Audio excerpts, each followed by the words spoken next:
അപകടമാണ് ഉണ്ടായത് എന്നെല്ലാവർക്കും അറിയാം.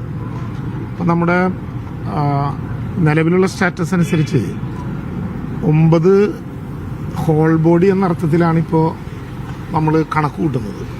ഹോൾ ബോഡി എന്നെടുക്കുമ്പോഴും 2 ബോഡിയിൽ ശരീരഭാഗങ്ങളെല്ലാം പൂർണ്ണമായിട്ടില്ല എങ്കിലും ഹോൾ ബോഡി എന്ന വിധത്തിൽ ഐഡന്റിഫൈ ചെയ്യാവുന്ന 9 കേസുകളാണിപ്പോൾ ഔപചാരികമായി സ്ഥിരീകരിക്കപ്പെട്ടിട്ടുള്ള പേഴ്സൺ എന്ന് പറയാവുന്നത്.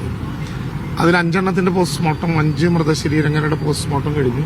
3 ബോഡി വിട്ടുകൊടുത്തിട്ടുണ്ട്. 11 ബോഡി പാർട്സ് ഓട്ടോപ്സി ചെയ്ത് ഇപ്പോൾ തയ്യാറായിട്ടുണ്ട്. ഇനി 15 ബോഡി പാർട്ട് കൂടി ഇതിന്റെ ഭാഗമായിട്ടുള്ള തെരച്ചിലിൽ ലഭ്യമായിട്ടുള്ളത് ഓട്ടോപ്സി ചെയ്തിട്ടില്ല. നേരത്തെ ഉണ്ടായിരുന്ന ചൂരൽമലയുടെ ഒക്കെ അനുഭവങ്ങളുടെ കൂടി പശ്ചാത്തലത്തിൽ DNA ടെസ്റ്റിന് ഏറ്റവും വേഗതയിൽ നടത്താൻ ആവശ്യമായിട്ടുള്ള സൗകര്യങ്ങൾ ഇപ്പോൾ ചെയ്തിട്ടുണ്ട്.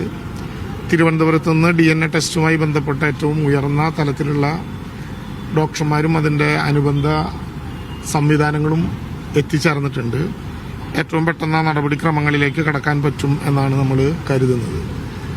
നിലവിൽ മെഡിക്കൽ കോളേജിലെ ഡോക്ടർമാരുടെയും അനുബന്ധ സ്റ്റാഫിൻ്റെയും ഒക്കെ നേതൃത്വത്തിലുള്ള നല്ല ഒരുക്കങ്ങളാണ് അതുമായി ബന്ധപ്പെട്ട് തയ്യാറാക്കിയിട്ടുള്ളത്. അതിനു പുറമെ കോട്ടയം, കോഴിക്കോട്, പാലക്കാട്, എറണാകുളം 4 ജില്ലകളിൽ നിന്നുള്ള മെഡിക്കൽ കോളേജുകളിലെയും അതുപോലെ തന്നെ അതുമായി ബന്ധപ്പെട്ട ഉയർന്ന ഡോക്ടർമാരും അവരുടെ സംവിധാനങ്ങളും പൂർണ്ണമായിട്ട് ഇവിടെ കേന്ദ്രീകരിച്ചിട്ടുണ്ട്. ഏതെങ്കിലും വിധത്തിലുള്ള തുടർ ചികിത്സകൾക്ക് അതുകൊണ്ട് തന്നെ ഒരു പ്രയാസവും ഉണ്ടാകില്ല. പ്രത്യേകിച്ച് ബേൺ ഒരു പ്രത്യേകമായിട്ടുള്ള ഇഷ്യൂ ആണ്. സാധാരണ ഉണ്ടാകുന്ന ഒരു ദുരന്തം പോലെയല്ല. നടന്ന് വന്നയാളാണ് വെന്റിലേറ്റ് ചെയ്യപ്പെട്ടത്. നടന്ന് ഇങ്ങോട്ടെത്തിയ ആളാണ് വെന്റിലേറ്റ് ചെയ്യപ്പെട്ടത്. ഞാനിപ്പോൾ ഡോക്ടർമാരെ എല്ലാവരുമായിട്ട് സംസാരിച്ചു.